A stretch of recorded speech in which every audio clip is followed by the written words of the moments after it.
Possible causes for a GFCI not tripping include a neutral ground reversal, an open ground wire downstream, a faulty GFCI even if the test button works, an overloaded circuit, and harmonic distortion. Neutral ground reversal can prevent the GFCI from tripping properly if the neutral and ground wires are reversed. An open ground wire between the GFCI and the load, such as a garbage disposal, can also cause the GFCI to fail to trip.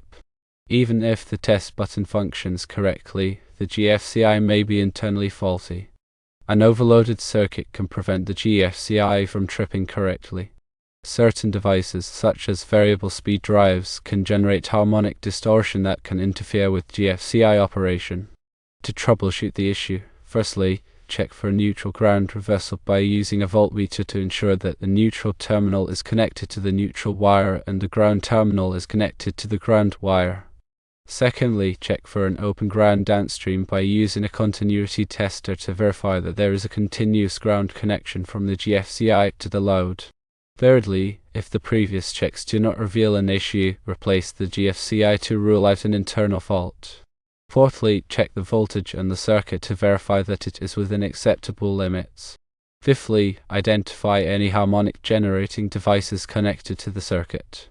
If so, install a harmonic filter or consider replacing the GFCI with a type that is more resistant to harmonic distortion. Additional considerations include ensuring that the GFCI is of the correct type, either Class A or Class B, for the intended load. Verify that the external tester is functioning correctly. If the issue persists, consult with a qualified electrician for further assistance. Specifically, regarding neutral ground reversal, the GFCI operates by detecting an imbalance between the current flowing through the hot wire and the neutral wire.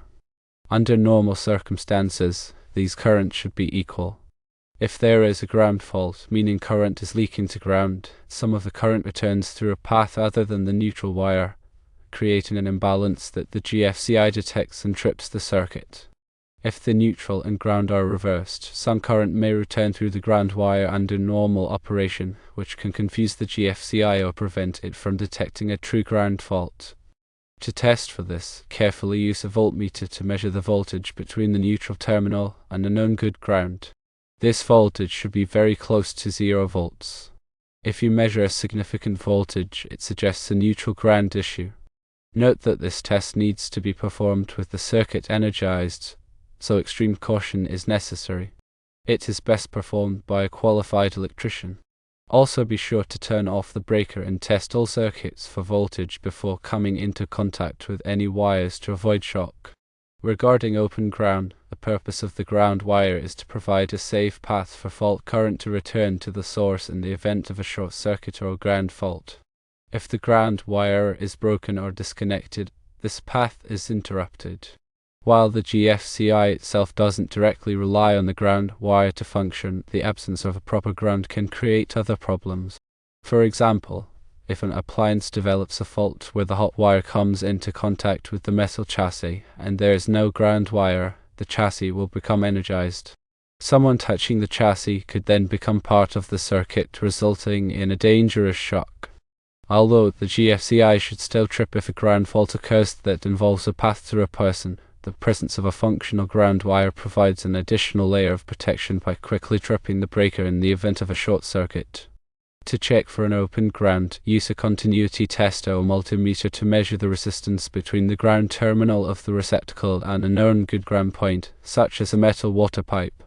The resistance should be very low, close to 0 ohms. A high resistance or open circuit indicates a problem with the ground connection. Regarding faulty GFCI, even if the test button on the GFCI works, the internal components of the GFCI could be degraded or damaged, preventing it from properly detecting ground faults under real-world conditions. The test button only verifies that the tripping mechanism is functional, but it doesn't test the sensitivity of the GFCI to small ground faults. To rule out a faulty GFCI, the simplest approach is to replace it with a new, known good GFCI. Make sure the replacement GFCI is of the same type and rating as the original.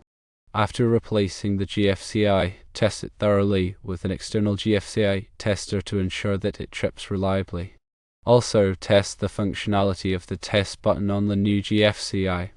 Regarding overloaded circuit, an overloaded circuit can draw excessive current, which can create voltage drops and other electrical disturbances that can interfere with the operation of the GFCI.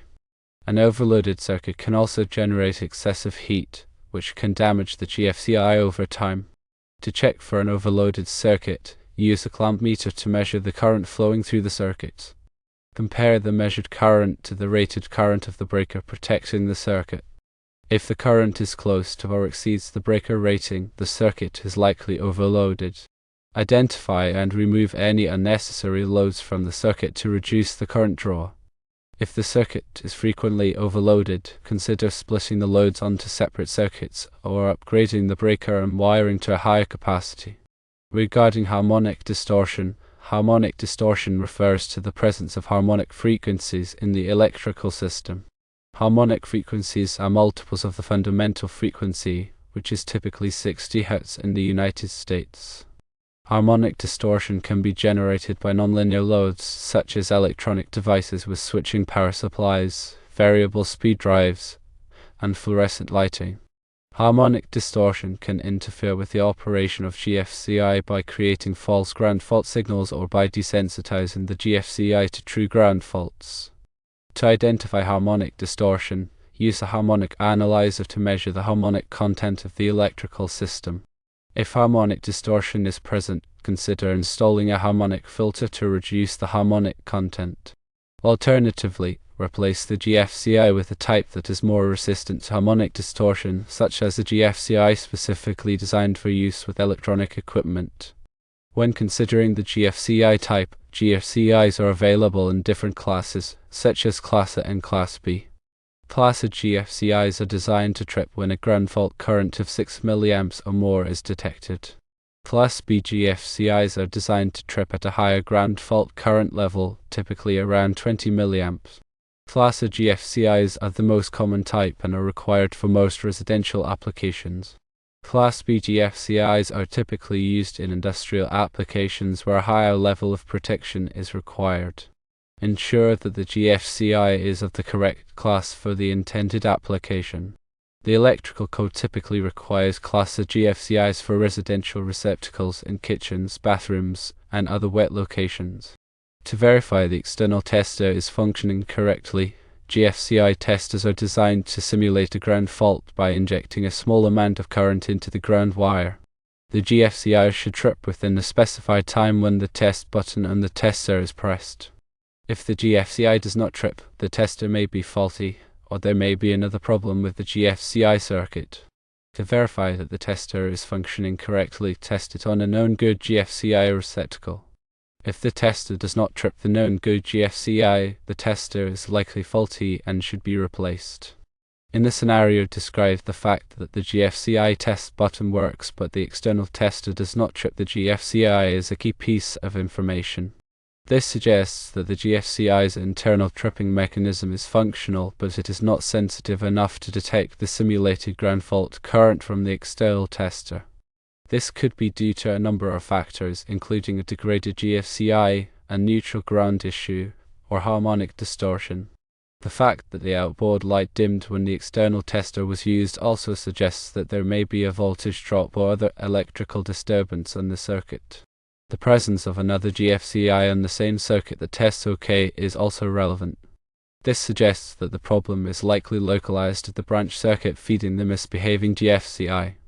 The open ground connection is a possibility, but the fact that the external tester indicated correct wiring of the GFCI makes this less likely. However, it is still worth checking the ground connection to rule it out. To thoroughly troubleshoot this issue, perform the following steps. Firstly, turn off the breaker. Secondly, inspect the wiring at the GFCI receptacle to check for loose connections, damaged wires, or signs of overheating. Thirdly, carefully check the neutral and ground connections to ensure that they are properly connected and that there is no neutral ground reversal. Fourthly, use a continuity tester to verify that there is a continuous ground connection from the GFCI to the load, including the garbage disposal. Fifthly, replace the GFCI with a new, known good GFCI. Sixthly, test the new GFCI with an external tester to ensure that it trips reliably. Seventhly, check the voltage on the circuit to verify that it is within acceptable limits. Eighthly, identify any harmonic generating devices connected to the circuit and consider installing a harmonic filter or replacing the GFCI with a type that is more resistant to harmonic distortion. Ninthly, if the issue persists, consult with a qualified electrician for further assistance. Remember to always follow proper safety procedures when working with electricity. Turn off the power to the circuit before working on any wiring and use appropriate personal protective equipment such as insulated gloves and safety glasses. Let's delve a bit deeper into how a GFCI actually works. At its core, a GFCI is a differential current sensor. This means it constantly monitors the current flowing through the hot wire and the neutral wire. Under normal conditions, the current flowing into a device through the hot wire should be exactly equal to the current flowing out of the device through the neutral wire. The GFCI uses a sensing coil, often a toroid, that surrounds both the hot and neutral wires. When the currents are balanced, the magnetic fields produced by these currents cancel each other out, and no current is induced in the sensing coil. However, if a ground fault occurs, some of the current returns to the source through a path other than the neutral wire, such as through a person's body to ground. This creates an imbalance between the hot and neutral currents, which in turn creates a net magnetic field in the sensing coil. This magnetic field induces a current in the sensing coil, which is then amplified and used to trip a mechanical latching mechanism, interrupting the circuit and cutting off the power. The tripping threshold for a class of GFCI, as mentioned earlier, is typically 6 mA. This means that the GFCI is designed to trip very quickly when it detects a current imbalance of 6 mA or more. This is a very small amount of current, but it is enough to cause a dangerous shock. The test button on a GFCI simulates a ground fault by creating a small current leakage path between the hot wire and the ground wire. When the test button is pressed, a small resistor is placed in series with this leakage path, limiting the current to a safe level. This current imbalance is then detected by the GFCI, causing it to trip. The fact that the test button works doesn't necessarily mean that the GFCI is functioning perfectly. It only verifies that the tripping mechanism is functional. The GFCI could still be degraded or damaged in a way that prevents it from properly detecting real-world ground faults. Now consider the specific scenario with the garbage disposal. Garbage disposals are often connected to GFCI protected circuits because they are located near water sources, which increases the risk of electric shock. However, garbage disposals can also be a source of problems for GFCIs. They often have motors that can generate electrical noise and harmonic distortion, which can interfere with GFCI operation. Additionally, the vibration from the motor can sometimes loosen connections, leading to ground faults or other electrical problems. If the garbage disposal is connected to the load side of the GFCI, as it is in this case, any problems with the disposal can directly affect the GFCI's ability to function properly.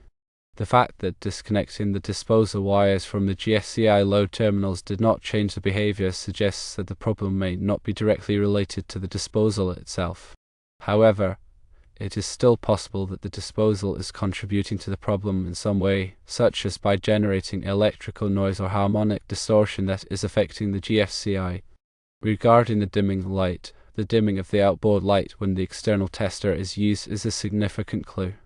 This suggests that there is a voltage drop or other electrical disturbance on the circuit. A voltage drop can occur when there is excessive current draw on the circuit, or when there is a high resistance in the wiring. A high resistance can be caused by loose connections, corroded wires, or damaged wiring. The fact that the light dims only when the external tester is used suggests that the tester is drawing a significant amount of current. This could be due to a faulty tester, or it could be due to a problem with the circuit. A voltage drop can interfere with the operation of the GFCI by reducing its sensitivity to ground faults. If the voltage drops too low, the GFCI may not be able to properly detect the current imbalance caused by a ground fault. In addition to the steps mentioned earlier, it may also be helpful to perform a voltage drop test on the circuit. A voltage drop test involves measuring the voltage at various points along the circuit while the circuit is under load. This can help to identify areas where there is excessive resistance or current draw. To perform a voltage drop test, firstly, turn on the breaker and apply a load to the circuit, such as a lamp or appliance. Secondly, use a voltmeter to measure the voltage at the breaker panel and at the GFCI receptacle. Thirdly, compare the voltage readings. If there is a significant voltage drop between the breaker panel and the GFCI receptacle, there is likely a problem with the wiring. Specifically, the voltage drop should not exceed 3% of the source voltage. For example, on a 120 volt circuit, the voltage drop should not exceed 3.6 volts. If the voltage drop exceeds this limit, there is likely a problem with the wiring that needs to be addressed. It's also essential to examine the junction box where the circuit is split. Since the description mentions that the circuit is split in a junction box, finding and inspecting this junction box is crucial. Look for any loose connections, corroded wires, or signs of overheating. Make sure that all of the wires are properly connected and that the connections are tight. Also, check the ground connections in the junction box. Make sure that all of the ground wires are properly connected to the ground bus or ground screw.